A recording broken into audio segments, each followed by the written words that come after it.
Eu comecei a ler o livro de Oséias e eu não tenho palavras. Eu tô em choque. Eu ainda não terminei, mas eu preciso parar para conversar com vocês sobre o que o Senhor falou comigo durante esses dias lendo Oséias. Eu nunca tinha lido esse livro, assim, em toda a minha trajetória cristã, eu nunca tinha lido.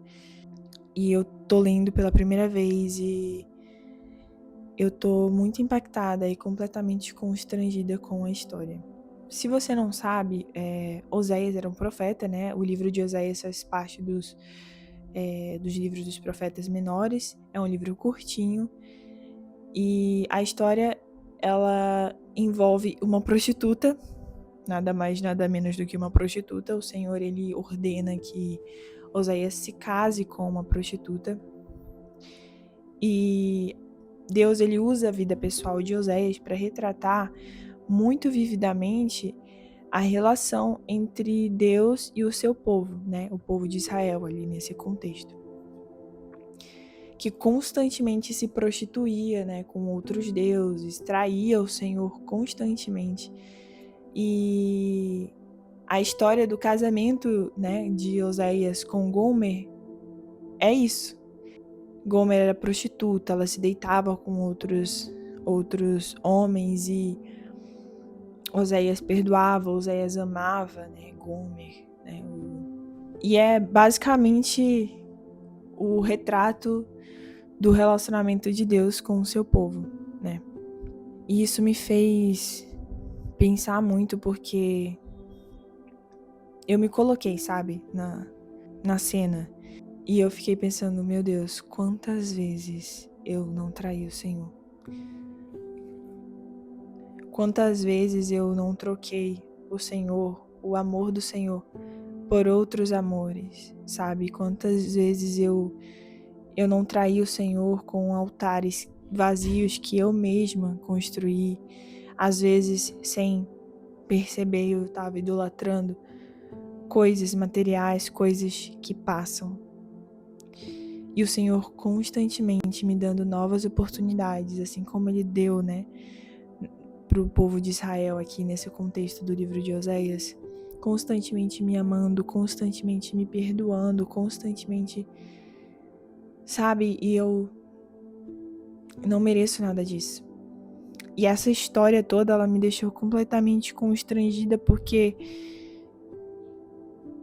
eu não tinha parado para pensar realmente sobre essa perspectiva, sabe? De que o Senhor, ele não muda. O Senhor, ele é imutável.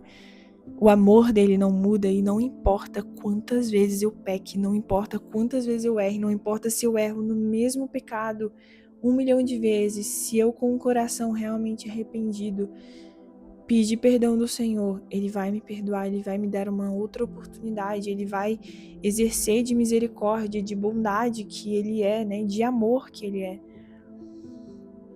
para comigo. Mesmo que eu não mereça, mesmo sendo eu inclinada ao pecado, mesmo sendo eu tão ruim, sabe? Mesmo sendo eu tão imerecedora de tamanho amor, o Senhor, Ele não muda e o amor dele por nós é imutável. Isso não é desculpa para você pecar, para você pecar com a desculpa de que o Senhor vai continuar me amando, porque se você tem essa mentalidade, eu lamento lhe dizer, mas você não conhece o meu Deus. Você nunca teve um relacionamento com o meu Pai. Você nunca o conheceu de fato na sua essência, porque a partir do momento em que você conhece o Senhor, que você tem um encontro com Ele, que você proclama e que você declara que Ele é o seu Senhor, seu único e suficiente Salvador, a partir do momento em que você aceita Jesus, você é completamente transformado. O seu caráter, ele é moldado, ele é mudado. E você não pensa mais em você, você só pensa no Senhor. E de que forma o que você pode fazer para conhecê-lo? Porque não há nada mais importante no mundo do que servir ao Senhor, do que conhecê-lo, do que buscar por Ele, sabe? eu fico completamente maravilhada que o amor do Senhor por nós, ele não muda nunca.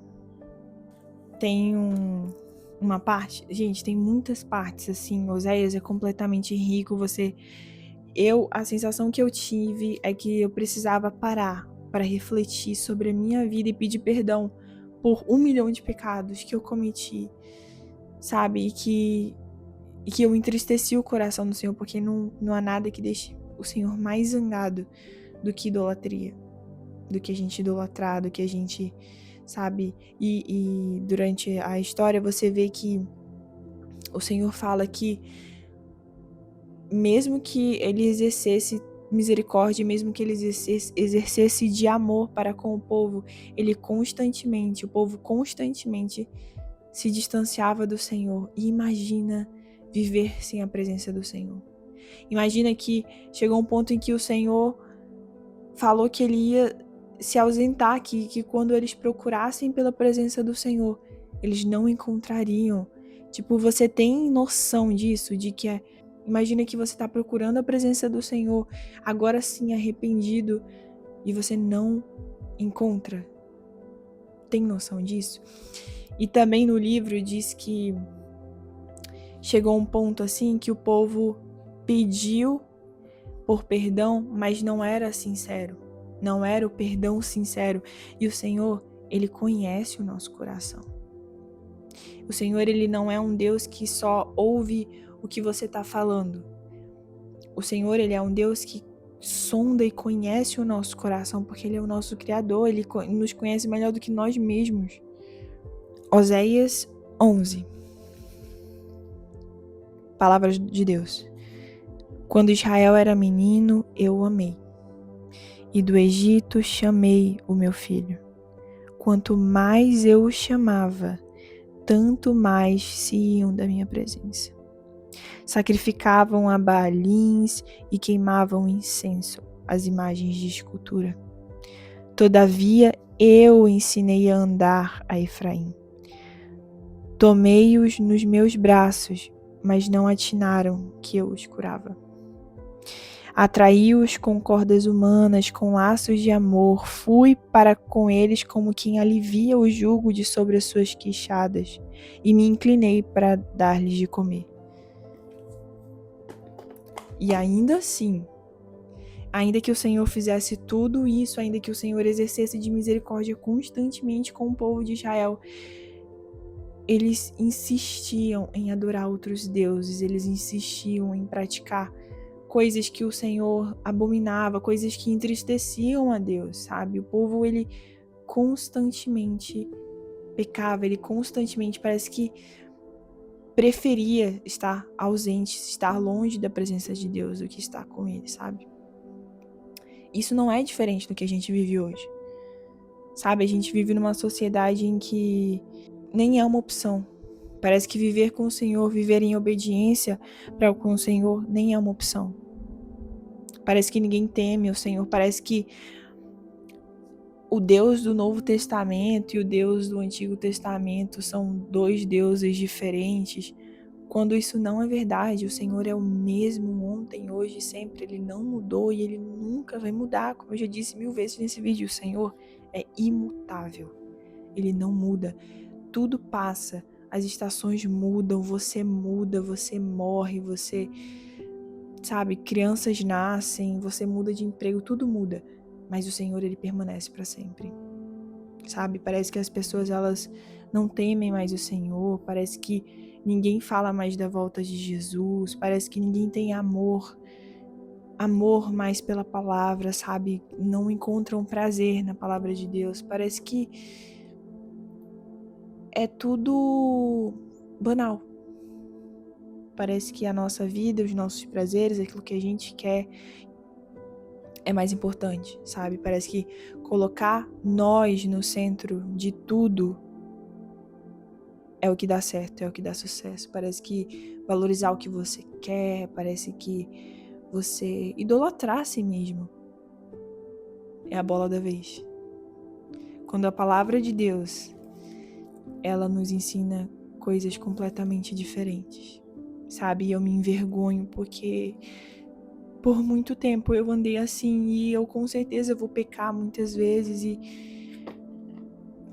quem sabe nas mesmas coisas, eu não sei, eu vou fazer o impossível para não fazer isso, para não entristecer o Senhor, para que eu não ande sem Ele ao meu lado, sem a presença dEle, porque não existe nada mais vazio, não existe nada mais tenebroso do que você viver sem a presença do Senhor, sabe?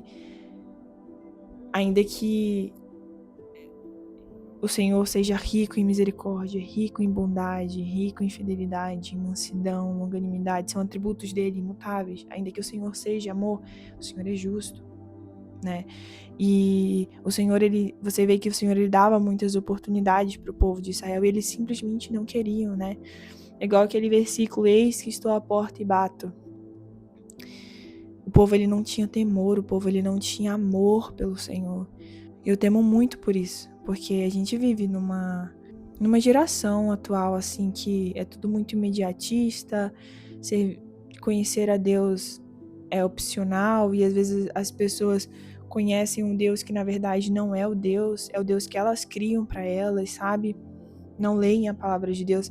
Imagina que tem pessoas que não conversam com o Senhor. Você, quantas vezes essa semana, quantas vezes hoje você conversou com o Senhor? Quantas vezes? Sabe, não tem como você saber discernir a voz de Deus se você não tem relacionamento com Ele, se você não dedica tempo para Ele. O que você tem posto como prioridade na sua vida? É o Senhor sobre todas as coisas? Ou é o seu trabalho? Ou são os seus estudos? Ou é a sua família? Ou é a ideia de você ter uma família? Ou é, sei lá, qualquer coisa. Sabe, o que você tem gastado mais tempo durante o seu dia? Falar com o Senhor não requer um grande evento, um grande momento, uma atmosfera. Não, falar com o Senhor é só você falar, você tem livre acesso a Ele, sabe? Então você não conversar com o Senhor, você não orar porque não tem tempo, porque você trabalha, porque você tem muita coisa pra fazer, é só uma desculpa que você dá, porque você tá colocando outras coisas acima do Senhor. Assim como o povo de Israel. Assim como eles estavam idolatrando outras coisas, quem sabe você também está idolatrando coisas materiais que passam, coisas que podem perecer, coisas que podem acabar, pessoas que podem sair da sua vida. Então analise a sua vida, o que você tem posto como prioridade, sabe? E leia o livro de Oséias. Você vai ficar tão constrangido, você vai ficar tão reflexivo sobre o teu relacionamento com Deus e o que você tem feito nos seus dias, que é impossível você não sair transformado depois da leitura. Na verdade, a palavra de Deus ela não volta vazia, né? Então, qualquer livro que você ler aqui, você vai ser profundamente transformado, conforme a boa e agradável e perfeita vontade de Deus. E é isso, gente. Fica essa reflexão bem rapidinho. Foi algo que o Senhor falou comigo profundamente agora. Na verdade, tem falado comigo durante a leitura, mas eu senti agora de conversar com vocês sobre isso. E é isso. Que Deus abençoe a semana de vocês, que seja uma semana abençoada e que vocês possam priorizar o Senhor essa semana e sempre, a partir dessa semana, que vocês possam priorizar o Senhor. A partir de hoje, você vendo esse vídeo, que você possa priorizar o Senhor sempre, colocando Ele em primeiro lugar, entregando para Ele suas primícias, falando com o Senhor, não só no momento do devocional, mas durante todo o dia, porque o Senhor, o Espírito Santo de Deus é uma pessoa. Imagine uma pessoa. Para você conhecer alguém, para você conhecer o coração de alguém, você precisa ter relacionamento, ter comunicação. E é a mesma coisa com o seu relacionamento com Deus. E é isso. Um grande cheiro e até a próxima.